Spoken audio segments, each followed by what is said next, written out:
স্বাদের রান্নাঘর সবাইকে স্বাগত। আপনারা কেমন আছেন? আজকে আমি রান্না করব পটল চিংড়ি। আপনারা প্রথম থেকে দেখবেন, ভালো লাগলে আমাকে সাবস্ক্রাইব করবেন, একটা লাইক করবেন, কমেন্ট করে দেবেন। এখন পটলটা কেটে নিচ্ছি, আলু কাটবো, পটল চিংড়ি রান্না করব। আপনারা দেখতে থাকুন।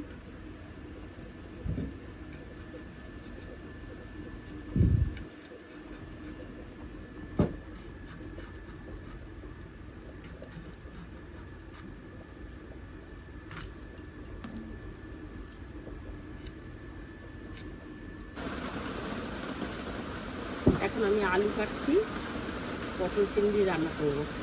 ছোটো ছোটো করে আলু, এখন আমি আলু কাটছি, পটল চিংড়ির মধ্যে দেবো। ডুমো ডুমো করে ছোটো ছোটো করে এই আলু কেটে নিলাম।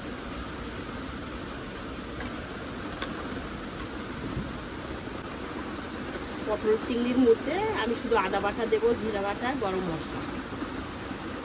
অনেকে রসুন দেয়, পেঁয়াজ দেয়, কারণ অনেক কিছু ইচ্ছে হয়ে যায়, তো আমি দিই না।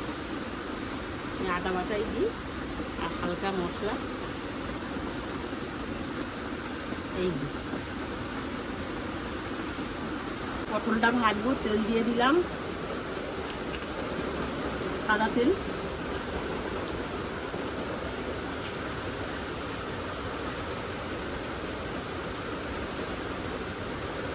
কাঠের জালে রান্না, নিশ্চয়ই দেখতে পাচ্ছেন আপনারা, দেখতে থাকুন।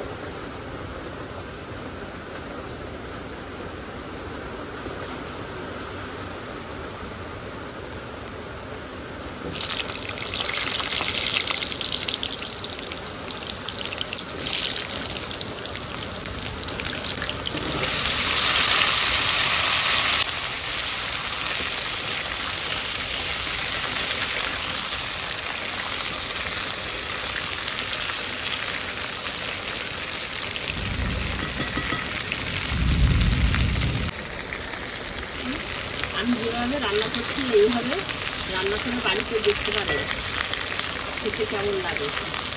আশা করি খুব ভালো লাগবে। আপনারা পুরোটা দেখতে থাকুন। এদিকে আমি রান্না করছি আর এদিকে তো বৃষ্টি হচ্ছে, যার জন্য আমার জোরে জোরে কথা বলতে হচ্ছে।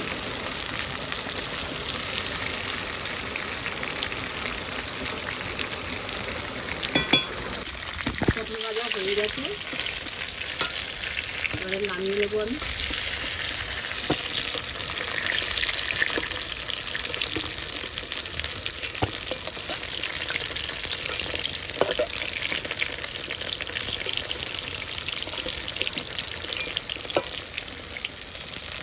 লাল লাল করে ভেজে নিয়েছি।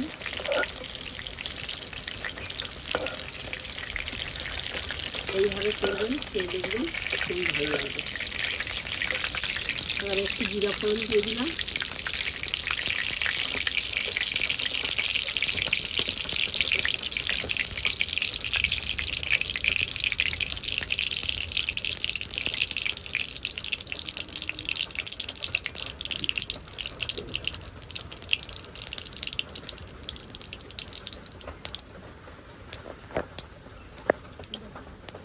আদাটা ভেজে নিয়ে তেলের উপরে দিয়ে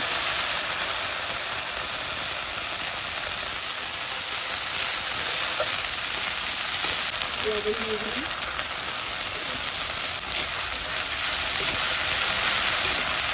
হলুদ দিয়ে দিলাম, গুঁড়ো লঙ্কা দিয়ে দিলাম,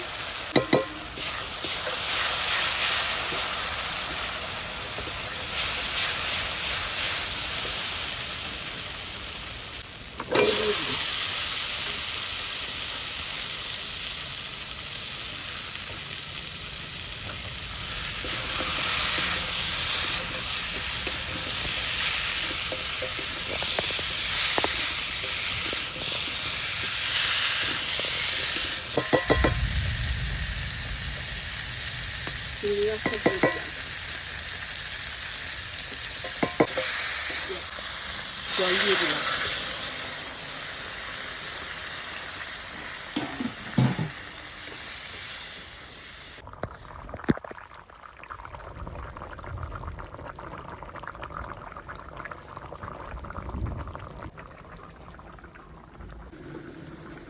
ঢেকে রাখলে একটু টেস্ট ভালো হয়, কারণ ফুটে গেলে তরকারি সিদ্ধও হয়ে যায়।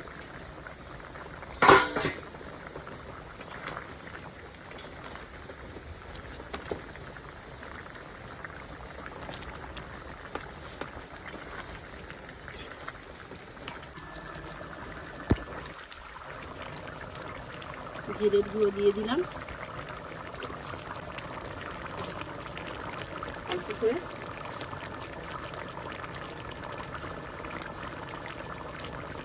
গরম মশলা ছড়িয়ে দিলাম।